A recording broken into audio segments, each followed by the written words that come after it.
Hey, what's going on, everybody? Just wanted to add this quickly to the front of the show. We ended up recording a little bit earlier than we normally do on a Tuesday afternoon. The main thrust of this episode of Woke Bros is centered on the Dems and their inability to extend the moratorium on evictions. They came up with a bunch of excuses, and we spend the episode saying why that would be a complete and utter disaster. However, right after we wrapped up the episode, the New York Times broke this news, and the headline says this: President Biden is expected to announce a new eviction moratorium in areas with high levels of the coronavirus after a previous ban expired. White House aides and officials with the Centers for Disease Control and Prevention were working out details of a potential deal on Tuesday that could include a new freeze that would remain in place until October the 3rd. But officials involved in the process warned that the situation was in flux and no final decision had been made. So there you go. I guess at the 11th hour, they're trying to work something out. Again, this episode is still going to be very informative as to why it would be a disaster if they sat on their hands and did nothing. Thank you, as always, for watching the Woke Bros. Hope you enjoyed the episode. Peace. Welcome back, ladies and gentlemen, to the latest edition of the Woke Bros. Of course, I'm Big Wos, aka Wosny Lambre, joined as always by my partner in crime, the Spaniard, the conquistador himself, Nando Vila, on the west side of Los Angeles. What's up, bro? I'm doing well. I'm doing well. I watched that new Disney movie Jungle Cruise, and I was very offended as a Spaniard because the villains are Spanish conquistadors, like the evil spirits of Spanish conquistadors living within the Amazon. And I was like, this is just anti-Spain propaganda, dude. I'm gonna go full identity politics and cry about the fact that Edgar Ramirez, who plays the bad guy, is from Venezuela. He's not even from Spain. So they're violating my identity rights here. Right. They're not doing a good enough job of portraying the inventors of colonialism Yeah. In a positive light. Well, actually, technically, I guess we were the inventors of colonialism, but Over because here, the age of exploration was started by the Portuguese. The Portuguese were the real OGs, they the real OGs. Got you. Yeah.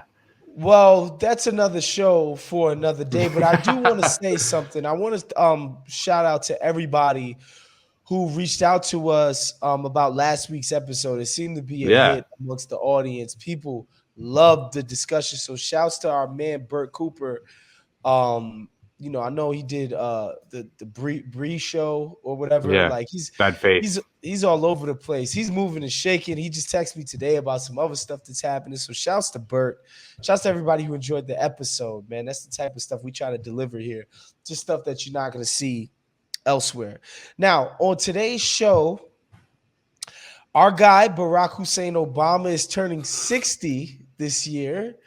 Pretty soon, and in commemoration of the Big 6-0, Nando, he's throwing a soiree, a fete, a party, a fiesta, if you will. And it plans, and it's sure to be one of the biggest hot ticket items of the year. I think Axios got their hands on some of the details of Obama's 60th birthday, and you're not going to want to miss that. We're going to get to that at the end of the show. Yeah.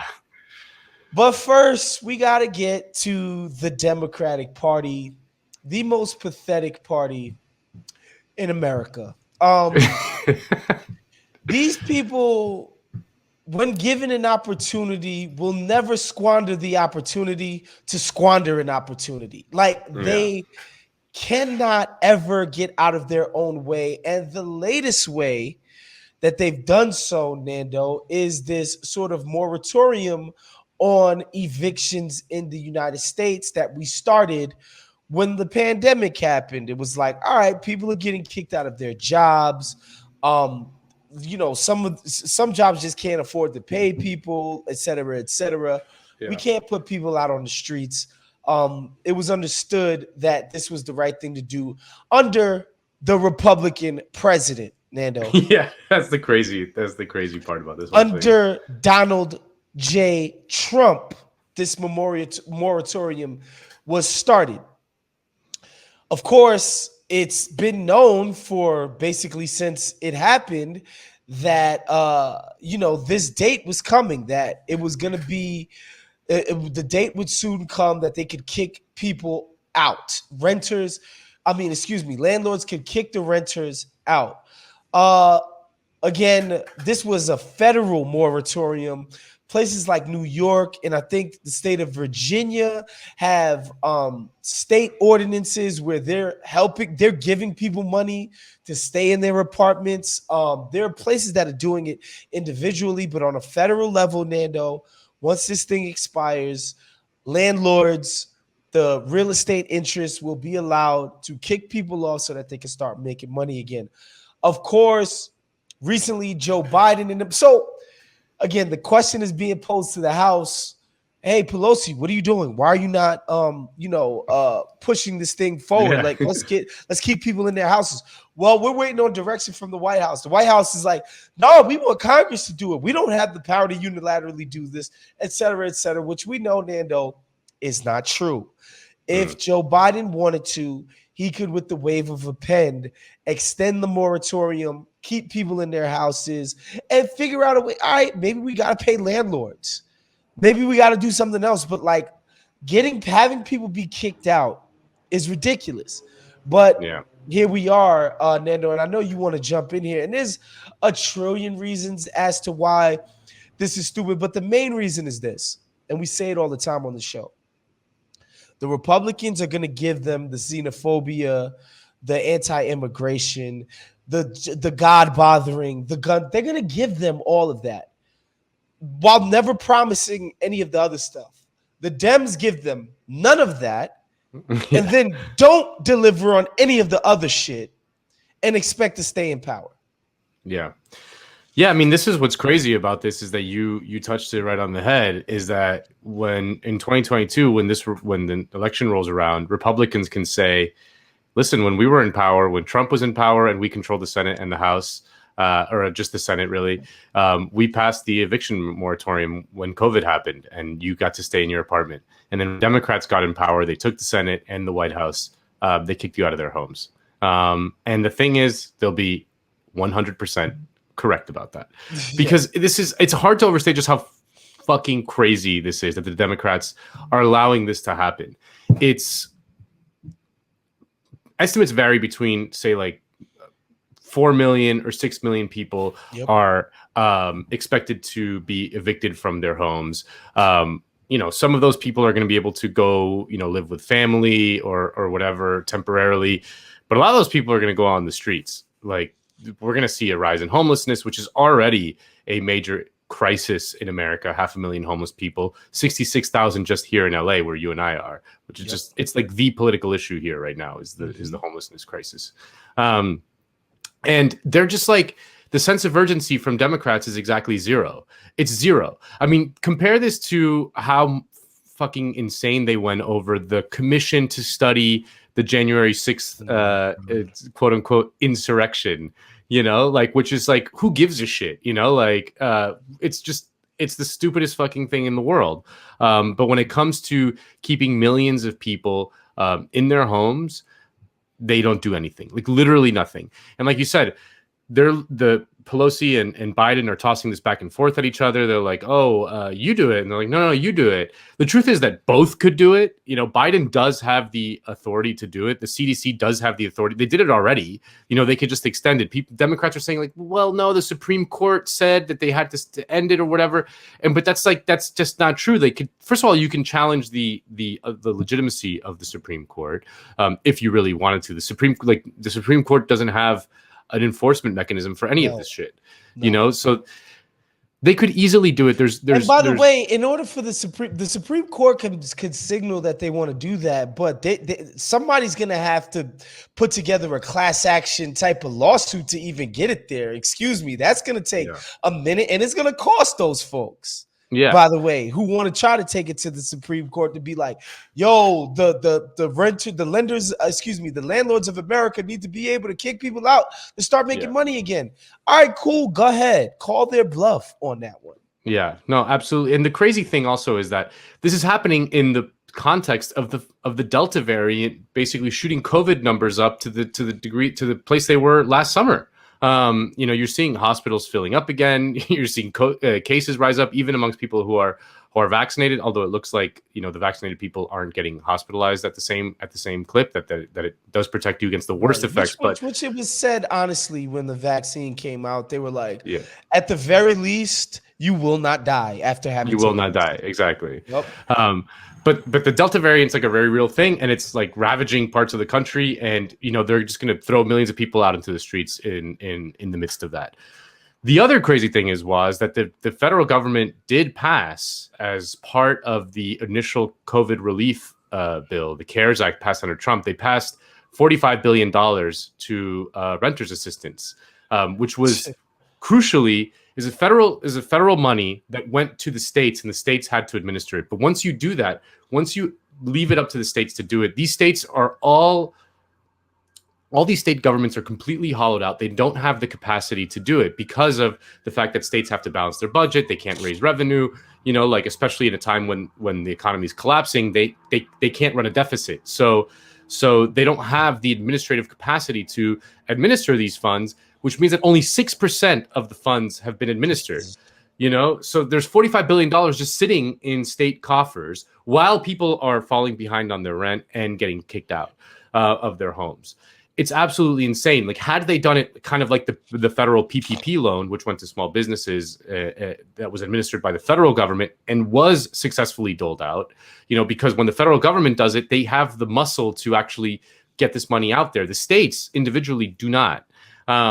So that's the other crazy thing about this. And then just the fact that the eviction moratorium, which is the bare minimum that you have to do in a situation of crisis, because like the eviction moratorium was not a rent cancellation program. Like Right. you were accruing debt. When this was done, people were going to find themselves stuck with a bill of like 8 months, 9 months back rent. People who were unemployed, but at least you got to a roof over your head and you weren't on the fucking street. A real sane policy would basically make that whole. They would deliver federal funds to people to pay all this back rent, to pay, to be able to stay in their homes and not fall into tens of thousands of more debt to top it off with the medical debt and the student debt and all the other forms of debt that exist in this country. So it's just like the bleakest, most horrifying political thing that I can remember. It's just, and the Democrats are 100% to blame because they're in power. Like they're gonna blame Republicans, and of course Republicans don't help. Like they didn't do anything. They don't give a shit about the renters and the eviction moratorium either. But the Democrats are in power. Like use your power. When you have power, you have to use it. If you don't, it's on you, man. Well, and again, and what's frustrating is this is the kind of thing that somebody like you or I would have predicted after our guy lost the primary in 2020. It's like, this is why a Biden presidency is going to suck, because he's going to suck up to the business interests at every single turn. And we know this is nothing but a suck up to the real estate interests, right? The real estate sort of moneyed class, and also, not to mention, because of the fact that hedge funds and investment banks have now gotten in on, becoming landlords in single family homes, we know how influential Wall Street is within the Democratic Party establishment. So you can bet your ass those people are having to say, like, hold on, man, we're trying to fucking charge rents again. What the hell is going on? That was part of the investment. Kick these folks out. All of that. And the worst part about this, to bring it back to the Biden administration, is I remember when we did the victory lap when they passed the COVID relief bill, and it was $2.2 trillion. And it's like, yo, finally, they're learning the lessons of the Barry administration with the deficit bullshit. Put money in people's hands, get them right, and it's going to pay off. Initial reports of the infrastructure bill felt like they were going in that same direction. Instead, what we see is like, no, we want to do a completely milquetoast version of the infrastructure. Yeah, kick those people out. And, the stupidest part about this is that, Biden, you were there. The reason why people turned their backs on you idiots is because y'all bailed out Wall Street and let a bunch did nothing for those folks. Yeah. Absolutely nothing. You said, no, no, no, no. The rich people, no, we got to make them whole, even though they invented this crisis, then compounded it by falsifying the documents so that they could insure these horrible bets. So not only did they make the money on the front end, they made sure when these bets failed that they had insurance and took down the whole damn insurance market with them. And what did you guys do? You said, yo, let's bail them out. But homeowners, those people who were getting foreclosed on their dream homes, fuck them. Leave them alone. And they learned none of those freaking lessons. And the bottom line is people can say Barry did dick all for me. Period. Period. Yeah. He talked about Trayvon Martin could have been his son, and he did all of this. And, he did all of the shit that gets you. It sounds good rhetorically, and it gets you a lot of points in liberal circles when you chat, because there's nothing these motherfuckers like than flowery words. That shit gets you everything with that fucking crowd. People who don't have to worry about being evicted or being foreclosed on, they love words. Words make their fucking day. They have circle jerks to words. But as far as actions and doing stuff, having a tangible impact on people's lives, Barry did dick all. And the lesson that Joe Biden learned from this is like, yeah, let's do the bare minimum on infrastructure. Let's let people get kicked out on their homes, out of their homes. And that'll be good enough because guess what? Donald Trump's no longer being caught on the hot mic talking about grabbing people by the pussy. Yeah. And Wos, we're in August, man. In September, the COVID relief runs out. The expanded unemployment insurance, and they are not going to extend it. No, they're not even pretending to try to extend it. With the eviction moratorium at the last second, they're like, oh, we should do something about this, but it's in 2 days. By the way, we're going to go on vacation on Saturday for 7 weeks. So we're not going to do it. And we're just going to go on vacation while millions of people in America get evicted from their apartments. The COVID relief runs out in September. They are not going to extend it. I think they've decided that the COVID relief is over, that we're just going to, the government stepped in for a while to help people, and it actually did help people.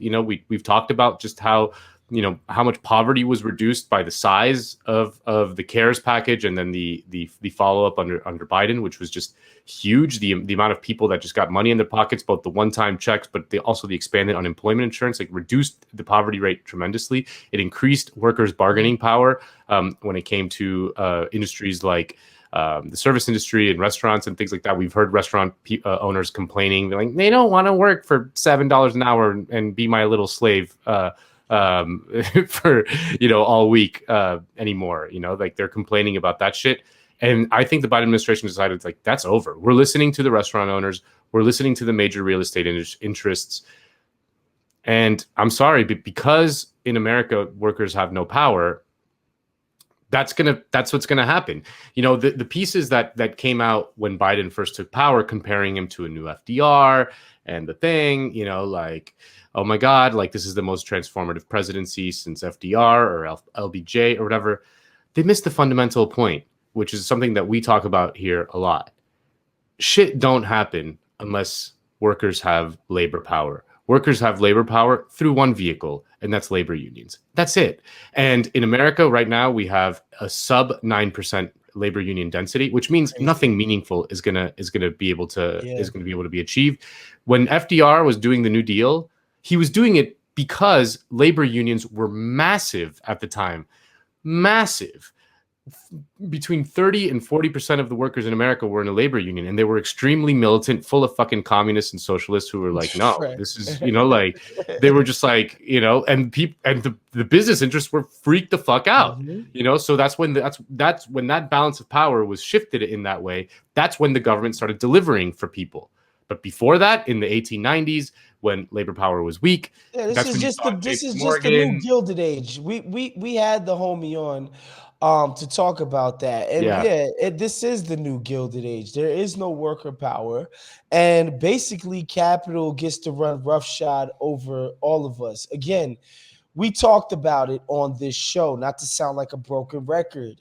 This idea that you whenever you're watching CNBC or you read Forbes or the Wall Street Journal, and this idea that this economy is messed up because workers don't want to work. They're not going back Yes, it's fucking to the shitty ridiculous. jobs that they had before. Nobody framing it. A couple of people framing it. Even people like Ezra Klein, who used to be, a really insufferable lib. Even he was just like, man, I don't think that's the framing right now. Because if people don't want to go to those jobs, to me, that says a lot about those jobs. Yeah. But nobody's framing it like that now. And Biden has, he's done his best to be like, yo, we need to increase worker power, blah, blah, blah, blah, blah, blah, blah. But what's he actually doing in service of those goals and those aims? It doesn't seem like he's doing much. And so, yeah, this is disappointing. This is going to cost them. All of Yeah. these decisions to be, sort of just so weak, just half measures. All of these half measures are not going to do a single thing for you. Although I did get the letter from Joe Biden the other day about the 1400. So shouts to Joe Biden Oh, for the nice. 1400. Yeah, that's nice. I need to get mine. I need to figure Yeah. out where mine is. I think mine got lost in the mail. But yeah, I mean, it's I hate to like do the political prognosticator guy. Like how is this going to affect his chances in the midterms? Like while millions of people are being thrown on the street. Well, the fact is that how this is going to affect his chances in the midterms, it's gonna be fucking bad. If they allow the eviction moratorium to just go ahead, and if they allow the COVID relief to just go ahead, and they're going to pass some little bullshit infrastructure bill, which is no one's going to notice because they're not even going to like administer the funds quickly. They're not going to do any. They're not going to hire people at a quick enough pace. They're going to get fucking hammered. They're going to get hammered, especially because COVID is coming back, and people blame the guy in power for the bad stuff that's happening in the world. It's unfair if you want, but that's how it goes. And if you don't do anything to actually mitigate people's sufferings while the bad thing, which is not your fault, is happening, people are going to blame you. And if the Delta variant is coming back strong and COVID is coming back strong and they have to institute masks again and the lockdown, God forbid, another fucking lockdown again, it's going to be a political bloodbath for the Democrats, like an absolute political bloodbath. I think like politically, the lockdowns and the masks are like tremendously unpopular. I get that they have to do it. But if you're not making people financially stable and whole while you're doing that, people are just going to see you as an annoying fucking, little nanny state that just beats them down and doesn't help them with anything. You got to do both things at the same time. You got to help people and make them financially whole and stable and secure if you're going to ask them to sacrifice by doing the masks and the lockdowns. If not, they're just going to be fucking pissed. And again, all of the spending stuff was immensely popular. All of Trump's spending was popular. Biden came in, did a big spend. It was popular. It was all popular except for with one demographic, the capital, the money. It was unpopular with them because, again, restaurant owners, business owners who want to exploit the labor of your constituency, Joe Biden, of course, they're like, I don't want that shit to come out of my pocket. Yeah. I'm like, no, I was used to them working for $6 an hour. Why the hell should I have to pay them $9.50 now? That's ridiculous. Why is the standard being raised? For what? And again, they never want to do that math when they never want to do the math of, look, there's more tenants than there are landlords. Just by that math alone. And like you said, this isn't freaking, oh, we're wiping the slate clean. This is just, we're delaying the amount of time that you have to pay these homies. Like, you're not even doing anything that special for these people. No. And again, they just could never get the math right on this. I know there's a lot of We always hear about the small business owner. Or what about just plain old workers, man? What about the homies Yeah. that work at Amazon and work at Walmart and work at Chick-fil-A and work at wherever the hell they work? There's just so many more of these people than the hoity-toity fancy crowd that they want to appeal to, that the people who read Wall Street Journal and watch whack-ass CNBC. It's just like, this is just simple math. But, beyond the math factor, I think the people who are in their orbit, who are in the orbit of Joe Biden, who are in the orbit of Kamala Harris, are more likely to identify with the boss classes. That's Yeah. why they're so sensitive to their needs and their wants. It's not just the donors, right? Like, there is the donors and the No, lobbyists. yeah. The people, all of the people who would go to your dinner party, Kamala Harris, are in closer proximity to those people Yeah. than a Walmart worker, and that's what you see here.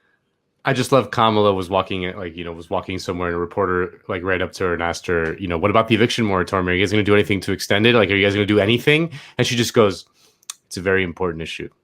It's a very important issue. And that's it.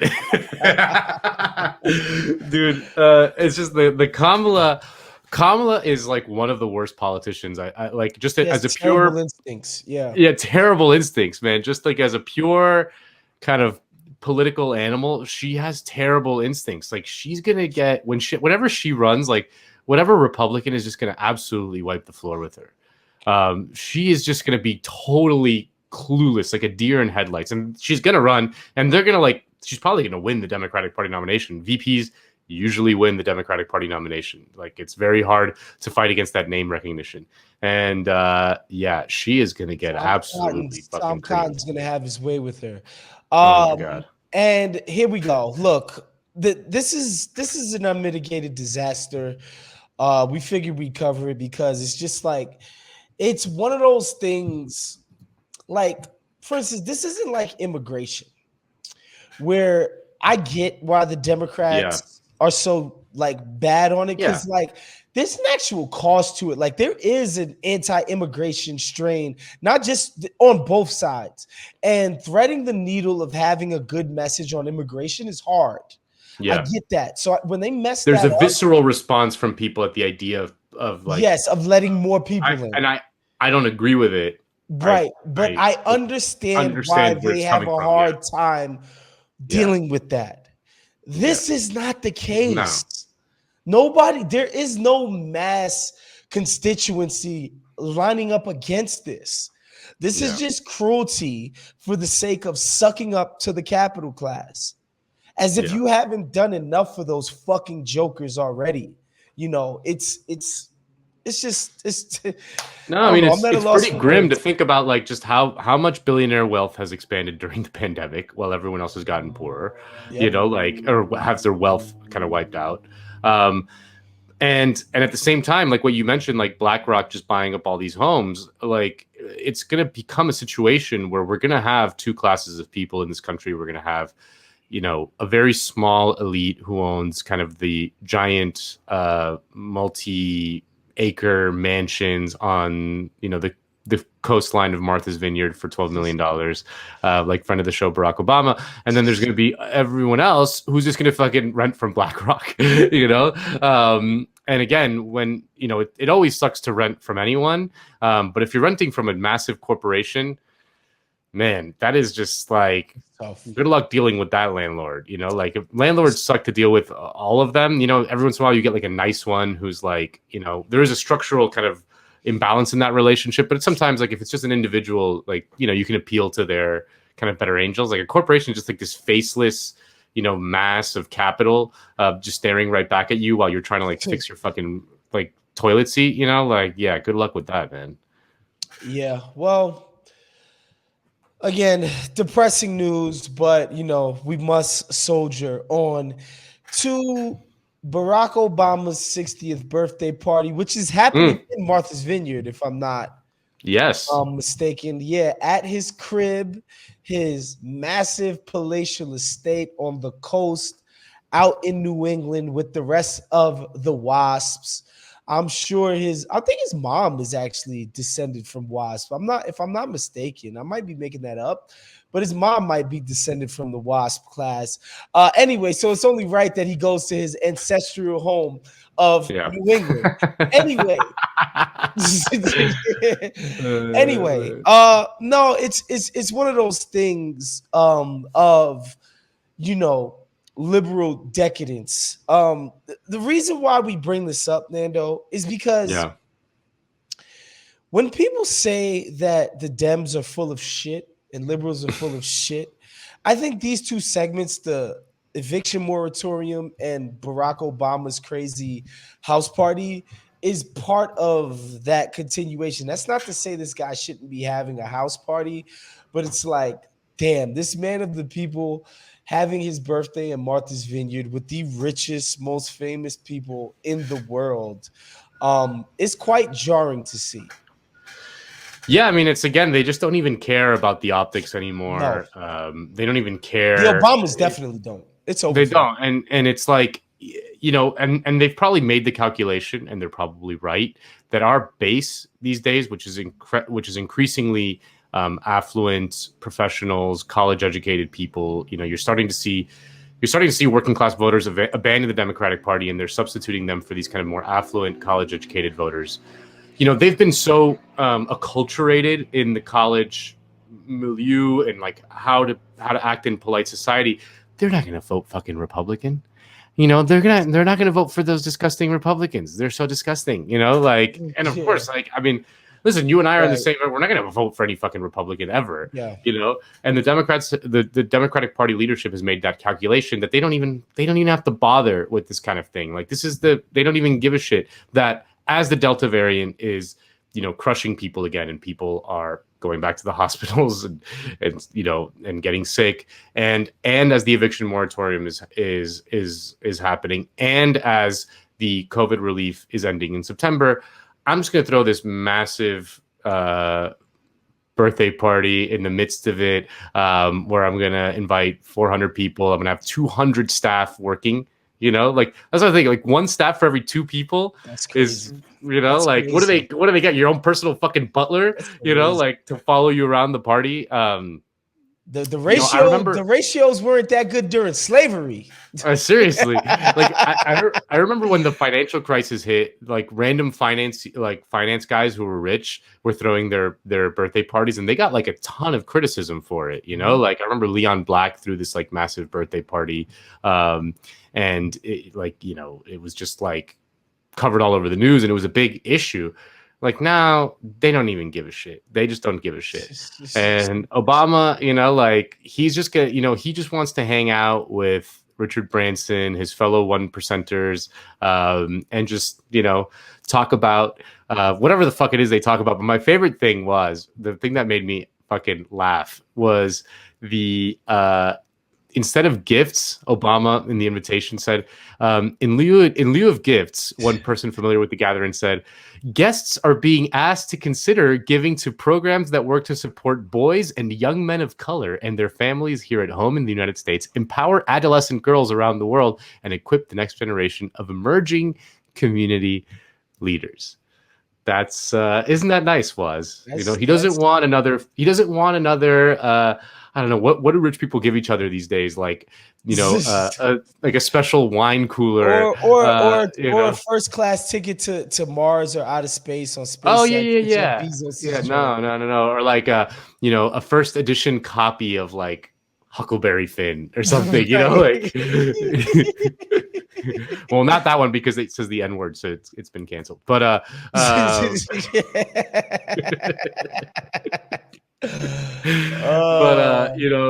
instead we're supposed to empower the emerging communities leaders in some way, but not even like a thing. It's like you're encouraged to do it. You don't have to do it if you want to. You can still come to the fucking party.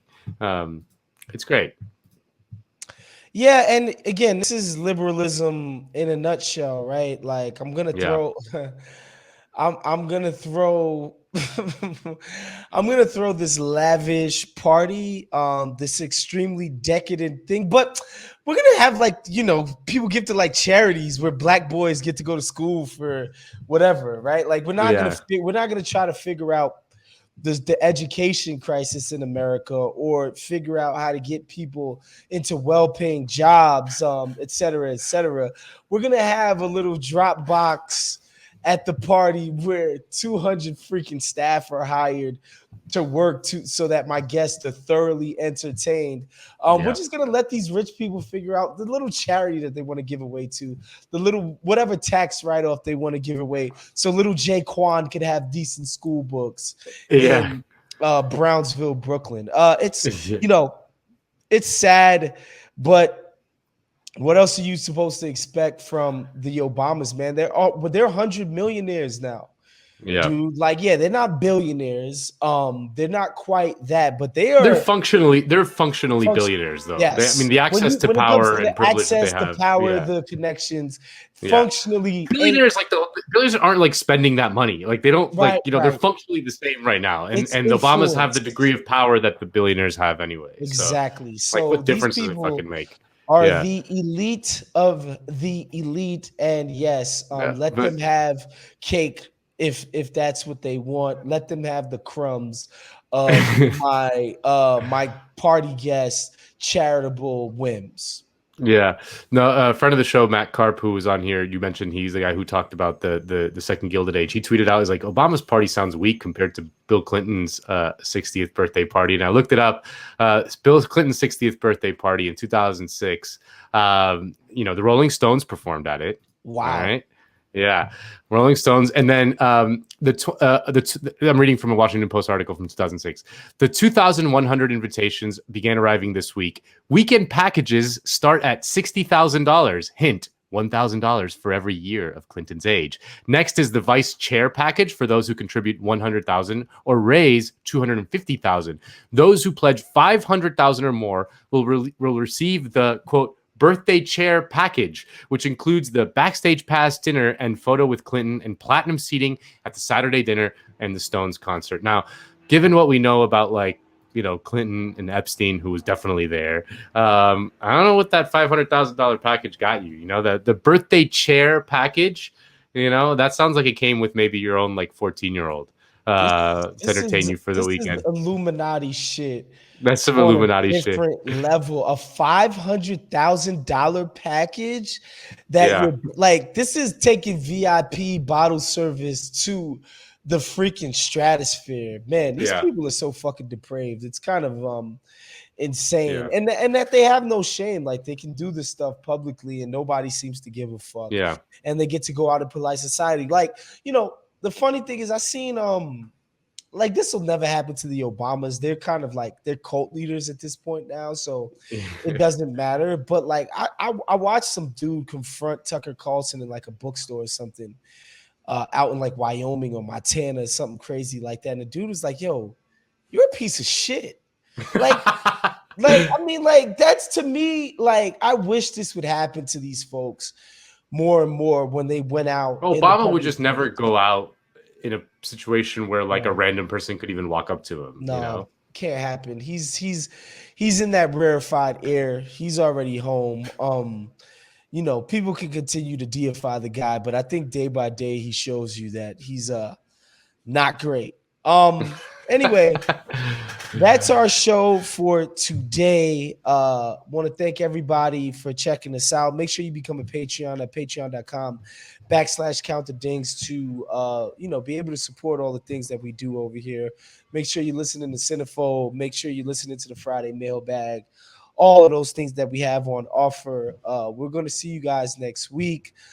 Shouts to producer Sean, who's going on his own European excursion. Yeah. And so shouts to him. We wish him a safe travel.